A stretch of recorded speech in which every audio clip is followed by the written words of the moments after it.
परमात्मा की महती कृपा से हम जीवों को मनुष्य का जन्म प्राप्त होता है।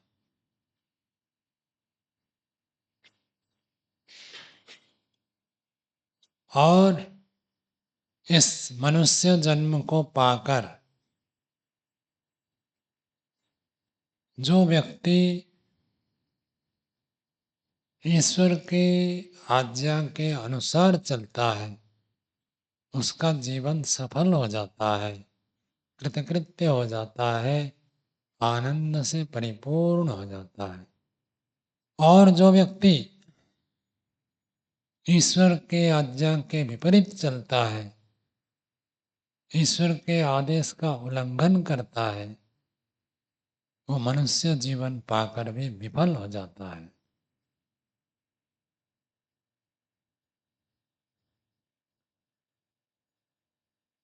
यदि हम मनुष्य के जीवन को अनुध्यान करें तो हमें प्राप्त होगा,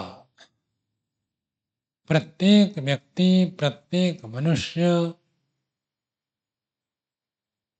हरेक के अंदर कुछ अच्छे गुण भी है और कुछ दुर्गुण भी है।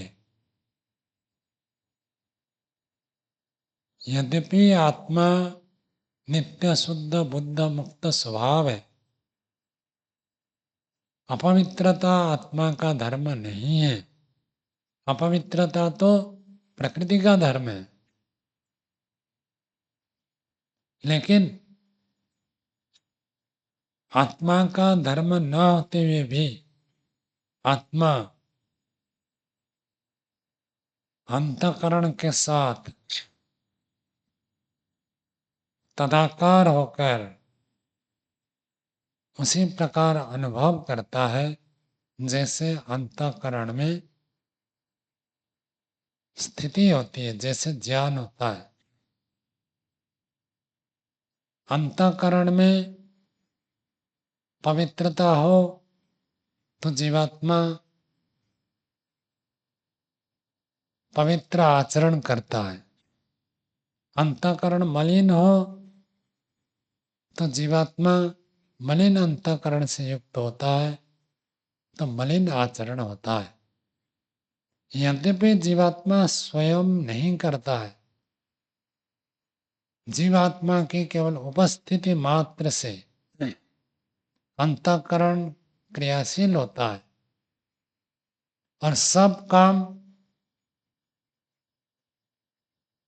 मन, बुद्धि, अहंकार, ज्ञानेन्द्रिय, कर्मेंद्रिय, स्थूल शरीर, इनसे सब कार्य होते हैं। कर्ता स्वयं जीवात्मा नहीं है, जीवात्मा के उपस्थिति में ये सब काम करते हैं। और ये सब अंतःकरण आदि जड़ है, तो इसलिए कर्तृत्व सीधा सीधा काम न करने पर भी कर्तृत्व उस व्यक्ति को ही प्राप्त होता है। जैसे आर्य समाज में हो अथवा किसी संस्था में हो, कोई व्यक्ति अधिकारी होता है और बाहर से किसी व्यक्ति को बुलाकर पैसा देकर उसे काम करवाते हैं, जबकि काम करने वाले दूसरे लोग होते हैं, लेकिन कर्तृत्व उस अधिकारी को प्राप्त होता है कि इन्होंने किया, इन्होंने, जबकि उन्होंने खुद नहीं किया, करवाया, फिर भी उसके कारण से कार्य हुआ, इसलिए उसको ही कर्ता माना जाता है। सीधा जो कार्य करते हैं, मजदूर है, कर्मचारी है, उनको हम बुलाकर पैसा देते हैं, वो पैसा के लिए करते चले जाते हैं, तो कर्तृत्व उनको नहीं लगता है, कराने वाला कोई होता है। ऐसे ही मन, बुद्धि, अहंकार ये सब आत्मा के लिए करते हैं, तो इसलिए इनके कर्म का फल जीवात्मा को प्राप्त होता है। जैसे राजा की उपस्थिति में, राजा के आदेश से सैन्य जाकर युद्ध करते हैं, युद्ध करते हैं, युद्ध विराम देते हैं, और जो भी क्रियाकलाप करते हैं सब राजा के अनुसार होता है, इसलिए कर्तृत्व तो राजा को प्राप्त हो जाता है, जबकि राजा खुद जाकर ना युद्ध करता है ना युद्ध रोकता है। युद्ध करना और युद्ध रोकना, युद्ध से हटना, ये तो सैनिकों में आता है, फिर भी राजा को कहा जाता है। ठीक वैसे ही अंतःकरण में ये जो क्रियाकलाप होते हैं वो सब आत्मा को ही भोगना पड़ता है। आत्मा इन सबके होने पर भी आत्मा में कोई परिवर्तन नहीं होता है, ना आत्मा बढ़ता है ना घटता है,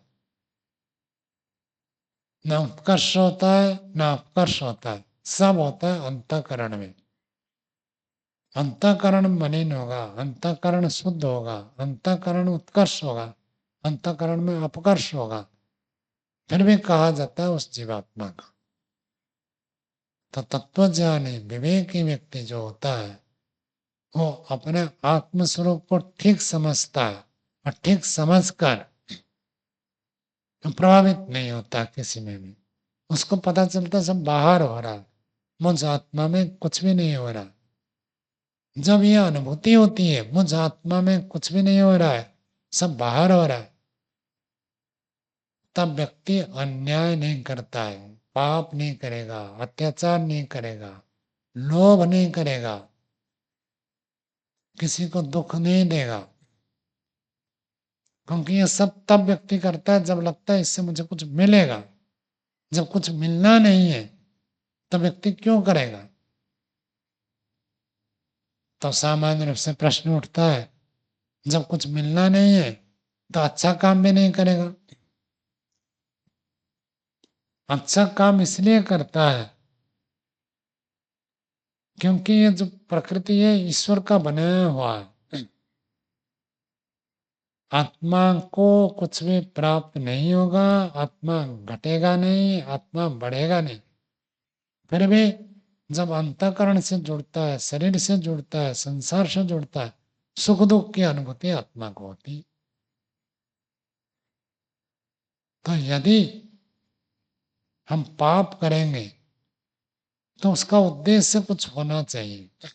व्यक्ति सोचता कुछ लाभ हो जाएगा इसलिए चोरी करता है, लेकिन जब पता चल गया कि आत्मा को कुछ मिलेगा नहीं, चोरी करने से भी आत्मा में वृद्धि नहीं होगी, तो चोरी तो करेगा नहीं। लेकिन जब कोई व्यक्ति दुखी है, दीन है, दरिद्र है, अभाव में है और हमारे पास सामर्थ्य है, तब आत्मा को कुछ नहीं मिलेगा, लेकिन वो आत्मा जो दुखी हो रहा है उसका दुख दूर करने के लिए वो स्वतः ही प्रवृत्त हो जाता है। क्योंकि स्वयं भी एक आत्मा है और सामने जो दुखी है वो भी एक आत्मा है जिसे स्वयं दुख नहीं चाहता। आत्मा जलता नहीं है, आत्मा कटता नहीं है, फटता नहीं है, हटता नहीं है, फिर भी हम हाथ को जलाएंगे नहीं। आत्मा तो नहीं जलता है, हाथ को जलाने से कोई आपत्ति नहीं है, ऐसी मूर्खता कोई नहीं करता, भले वो तत्व ज्ञानी हो, जीवन मुक्त हो जाए, आत्मा नहीं जलता है। गीता में भी कहा, उपनिषद में कहा, वेद में भी कहा। गीता में प्रसिद्ध श्लोक है, सब जानते हैं, नैनम छिन्दन्ति शस्त्राणि नैनम दहति पावकः न चैनम क्लेदयन्त्यापो न शोषयति मारुतः। नैनम दहति पावकः, अग्नि इसको जलाता नहीं है, अग्नि नहीं जलाती है, फिर भी हम हाथ को जलाते नहीं है। कोई भी तत्व जाने ये नहीं सोचेगा आत्मा तो जलता नहीं, हाथ को जलाने से क्या आपत्ति, उससे कष्ट होगा। और कष्ट क्योंकि आत्मा अंतःकरण से शरीर से जुड़ा हुआ है, बंधा हुआ है, इसलिए उसके दुख को दूर करना आवश्यक हो जाता है।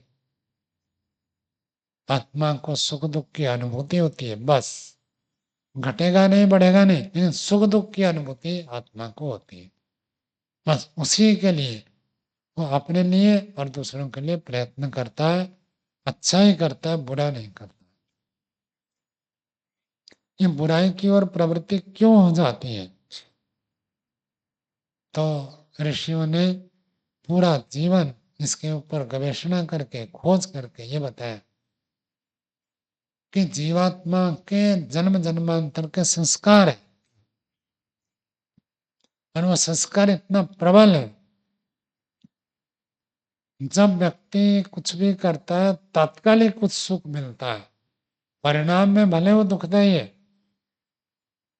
लेकिन तत्काल कुछ सुख मिलता है और तात्कालिक सुख को प्राप्त करने के लिए व्यक्ति बुराई में प्रवृत्त हो जाता है। मोटा उदाहरण दे तो शराब पीना। शराब जब पीता है व्यक्ति तात्कालिक सुख की अनुभूति करता है। प्रारंभ में जब पहली बार पिएगा उसको तो कड़वाहट लगेगा, गले में ज्वलन होगा, खांसी आएगी, उल्टी भी हो सकती है, लेकिन पीने के बाद उसको एक नशा हो जाता है और नशा होने से संसार के कष्ट को अनुभव नहीं करता। विशेषकर मजदूर लोग दिन भर परिश्रम करते हैं, शरीर में दर्द होता है, कष्ट होता है, तो उस कष्ट को भूलने के लिए वो थोड़ा शराब पी लेते हैं तो बेहोशी जैसी स्थिति हो जाती है, नींद आ जाती है, तो दर्द का अनुभव नहीं होता। ये आज शराब पिया, आज रात को ठीक से नींद से सो गया, लेकिन कालांतर में शराब कितना हानि पहुंचेगा ये नहीं जानते। तात्कालिक सुख को जो व्यक्ति देखता है वो तो पाप में प्रवृत्त होगा। रिश्वत लेता है तो लगेगा तत्काल तो सुख मिल रहा है, पैसा मिल रहा है, साधन मिल रहा है, कैसे बचेगा। तात्कालिक सुख को जो देखेगा निश्चित रूप से पाप में प्रवृत्त हो जाएगा। और जो देखेगा वर्तमान में थोड़ा कष्ट होगा, कालांतर में सुख मिलेगा, वो व्यक्ति कभी भी पाप में प्रवृत्त नहीं होता। ये व्यक्ति सुनने से पढ़ने से नहीं होता है, इसके ऊपर गंभीर मनन चिंतन निधिध्यासन करने से पाप की प्रवृत्ति रुकती है। नहीं तो अधिकांश व्यक्ति की प्रवृत्ति तो पापमय होता है। संसार में आज देखेंगे मांसाहार अधिकांश क्या, आधा से अधिक 3/4 व्यक्ति मांसाहार करते हैं। 1/4 से भी बहुत कम लोग होंगे जो मांसाहार न करते होंगे। मांसाहारी की संख्या अधिक है। तो तत्कालिक सुख मिलता है, जीवा का एक क्षणिक सुख मिलता है। जो व्यक्ति ऐसे सोचेगा कि क्षणिक सुख के लिए 10 मिनट 15 मिनट भोजन करते इतने सुख के लिए एक प्राणी का जीवन समाप्त कर देना कितना कष्टप्रद है। हमें एक सुई भी कोई फोड़ दे कितना कष्ट होता है, और एक प्राणी को पूरा जीवन से मार देना कितना कष्ट होगा, और उस कष्ट का प्रभाव हमारे ऊपर पड़ेगा। ऐसे जो व्यक्ति सोचेगा वो नहीं खा सकता, मांसाहारी नहीं हो सकता। जो उसके ऊपर विचार नहीं करता है वही मांसाहार करता है। जो विचार करेगा मांसाहार रुक जाएगा। थाली में प्लेट में मांस आ गया, मछली आ गई, अंडा आ गया, अब उसमें देखें कि एक प्राणी की हत्या इसमें कारण है, कैसे खा सकता है? खा नहीं सकता। ईसाई और मुसलमान तो ऐसे मानते हैं अन्य प्राणी में आत्मा है ही नहीं, केवल मनुष्य में है, क्योंकि वो गाजर मूली जैसे काट कर खाते हैं। उसमें यदि आत्मा मानेंगे तो दोष लगेगा, और दोषी बनना नहीं चाहते, इसलिए वो फैल गए। व्यक्ति सुख चाहता है, असुख के लिए जो छूट दे देता है उसके पीछे लोग दौड़ेंगे। नियम है। तात्कालिक सुख अधिकांश लोगों की इच्छा रहती है, और लंबे काल के बाद परिणाम में सुख मिले ये तो कोई कोई उसी की इच्छा कर सकता है। शेष सभी तो तात्कालिक सुख के पीछे ही दौड़ते हैं, तुरंत किसे सुख मिले। कोई बुद्धिमान होगा तो सोचेगा अभी भले थोड़ा कष्ट हो कालांतर में सुख मिल जाए वो मेरे लिए तृप्ति कारक है। हम सब इस अध्यात्म मार्ग में आए, आत्मा का स्वरूप को जब ठीक ठीक जानते हैं, समझते हैं, विचार करते हैं, तो अनेक बार ऐसी अनुभूति होती है मैं तो गलत करना नहीं चाहता हूँ, ये गलती में प्रवृत्ति कैसे हो जाती है, मन के कारण से होती है। मन में ऐसे संस्कार पड़े हैं, वो संस्कार हमको उसमें सुख बुद्धि उत्पन्न करा देते हैं। उसी कारण से व्यक्ति गलत कार्य को जानते हुए भी कर बैठता है। योगाभ्यास का अर्थ यही है कि मन के साथ संघर्ष करना। मन में विचार आएंगे और उसको रोकना है। क्रोध के, लोभ के, मोह के, काम के विचार आएंगे, उनको रोकना है। इसी का नाम ही योगाभ्यास है। और मन में कोई विचार बार बार आता है तो व्यक्ति सामान्य रूप से सोच लेता है चलो इसको भोग लेते हैं, इसका प्रयोग कर लेते हैं, रोकने में इतनी कठिनाई हो रही है, चलो भोग लेते हैं। यही व्यक्ति गलती करता है। जब एक बार भोग लेगा फिर दोबारा भोगने की प्रवृत्ति होगी, फिर आगे आगे उस भोगने की प्रवृत्ति बढ़ेगी, संस्कार बढ़ेंगे, घटेंगे नहीं। तो इसलिए महर्षि मनु ने कहा है कि जैसे अग्नि में घी डालने से घी और अधिक प्रज्वलित होती है, ऐसे ही विषयों का भोग करने से भोगने की इच्छा और बढ़ती है। न जातु काम कामानाम उपभोगेन शाम्यति। व्यक्ति के अंदर ये भ्रांति, मन के एक चालाकी उत्पन्न होती है कि इसको भोग लूंगा, इसको कर लूंगा तो शांत हो जाऊंगा। अब भोगने की इच्छा हो रही है, अतृप्ति हो रही है, परेशान हो रहा हूं, भोग लूंगा तो शांत हो जाऊंगा। लेकिन कोई भी व्यक्ति आज तक कभी भी भोग करके शांत नहीं हुआ, कभी नहीं हुआ है, अभी भी नहीं, कभी भी नहीं। भोगने से भोगने की इच्छा शांत हो जाए ये संभव नहीं। न जातु काम कामाना, कामनाओं के काम, इच्छा उपभोगे न साम्यति, उपभोग करने से कभी शमन नहीं होता है, समाप्त नहीं होता है, शांत नहीं होता। हमेशा कृष्णमर्थ में अग्नि के ऊपर यदि आप आहुति डालेंगे तो अग्नि और अधिक प्रज्वलित होती है। ऐसे ही काम अग्नि, कामना, इच्छा ये हमको परेशान करती है। और जब व्यक्ति भोग करता है तो और अधिक प्रज्वलित होते हैं, और अधिक भोगने की इच्छा होती है। भोगने से भोग इच्छा शांत नहीं होती, ये ऋषियों का निष्कर्ष है।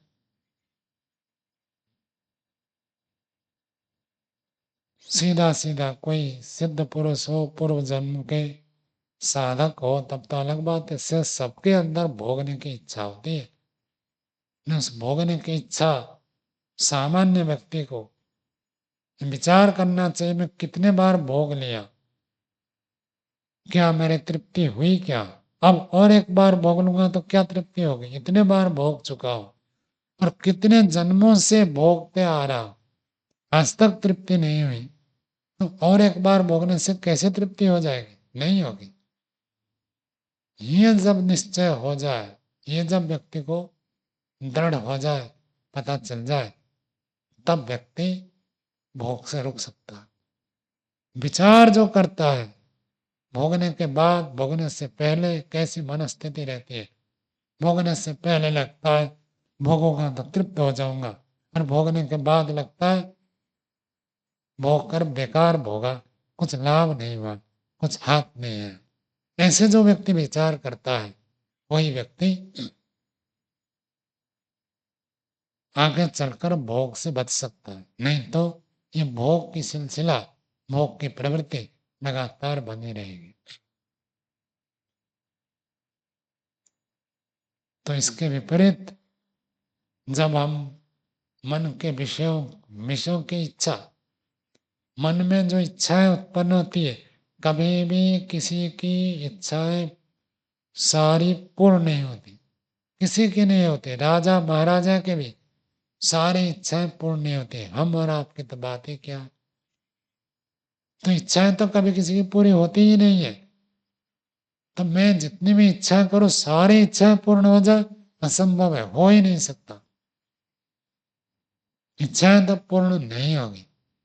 हाँ, इच्छाओं को हम बदल सकते हैं। संसार की इच्छा, भौतिक पदार्थों की इच्छा,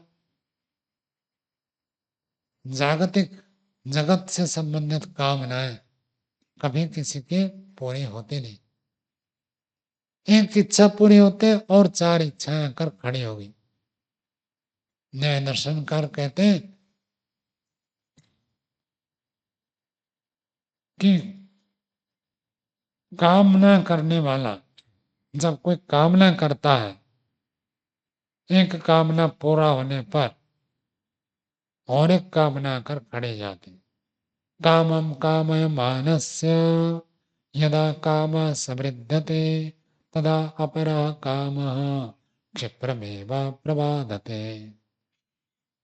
छोटे बच्चों से लेकर बूढ़े तक हम देखेंगे, जब व्यक्ति कोई कामना करता है और वो कामना जब पूरी हो जाती है तो कभी भी किसी को अनुभव नहीं होता कि बस कामना हो गई और कोई कामना करूंगा नहीं। तदा अपरः काम, जैसे एक कामना पूरी होती है एक नई कामना आ जाती है, तुरंत आकर खड़ी हो जाती है। क्षिप्रमेव प्रबाधते, जल्दी ही आकर उसको बाधित कर।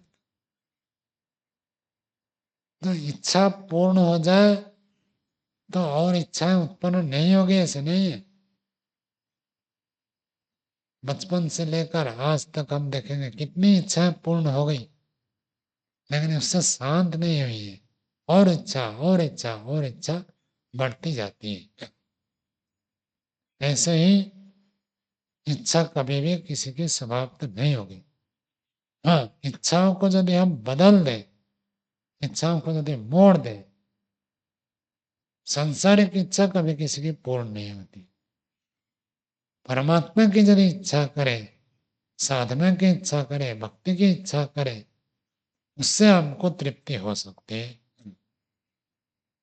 उसी से तृप्त होने वाले एक से बढ़कर एक ऋषि मुनि योगी जीवन मुक्त पुरुष हमको मिलेंगे, जिन्होंने परमात्मा को प्राप्त करके पूर्ण तृप्त हुए। सांसारिक इच्छाओं को पूर्ण करके प्राप्त करके कोई भी तृप्त नहीं हुए, हम भी नहीं हो पाएंगे। तो मन की जो ये प्रवृत्ति है, विषय भोग की ओर प्रवृत्ति है, इसको समझना है। और उसको जब हम, मन में तो इच्छा होगी लेकिन कौन सी इच्छा, उसको इच्छा को हम बदल दें, यदि भौतिक इच्छा को हटाकर यदि आध्यात्मिक इच्छा करें, अध्यात्म में ही शांति है, अध्यात्म में ही निष्ठा है, अध्यात्म में ही पूर्णता है, अध्यात्म में ही तृप्ति है, ये यदि इच्छा करते हैं तो मन तो शांत हो सकता है, पूर्ण हो सकता है, तृप्त हो सकता है। और भौतिक इच्छाएं यदि हम पूर्ण करने के लिए प्रयत्न करेंगे, पूरा जीवन चला जाएगा। एक जीवन नहीं, 100 जीवन में हम इच्छाओं को पूर्ति करते जाए, कभी तृप्ति नहीं होगी। संसार में तृप्ति होती ही नहीं है, न किसी की हुई है, न किसी की है, न किसी की होगी। ये निश्चय हो जाए तब व्यक्ति अध्यात्म की ओर मुड़ता है। आज तक किसी की संसार में इच्छा पूर्ण नहीं हुई, तो हमारे कैसे हो जाएंगे? ऐसे जो विचार करते हैं तो मन को हम बदल सकते हैं। मन तो स्वरूप ही ऐसे, मन मिला ही ऐसे, मन का काम ही है। शास्त्र उसको कहते हैं ये बढ़िया नौकर है, वो काम करने के लिए ही है। एक काम बताएंगे कर देगा, दूसरा काम बताओ कहेगा। तो मन को जितने काम देते रहेंगे वो काम करता रहेगा। तो मन का तो काम ही यही है, संकल्प विकल्प संकल्प विकल्प, एक संकल्प के बाद दूसरा तीसरा चलता रहेगा। यानी ऐसा संकल्प हम दे दें जो संकल्प पूर्ण होने के बाद नया संकल्प उत्पन्न न हो। वो है अध्यात्म का संकल्प, साधना का संकल्प, धर्म का संकल्प, योगाभ्यास का संकल्प। जब तक मन में वो स्थिति नहीं आती है तब तक मन में ऐसे छटपटाहट होगा, ये प्राप्त करो, ये चाहिए, वो चाहिए, वो चाहिए, चाहिए चाहिए चाहिए करते करते पूरा जीवन पार हो जाएगा। और एक जीवन नहीं, जन्म पर जन्म ऐसे एक एक जीवन पार होगा, मन में वही स्थिति रहेगी।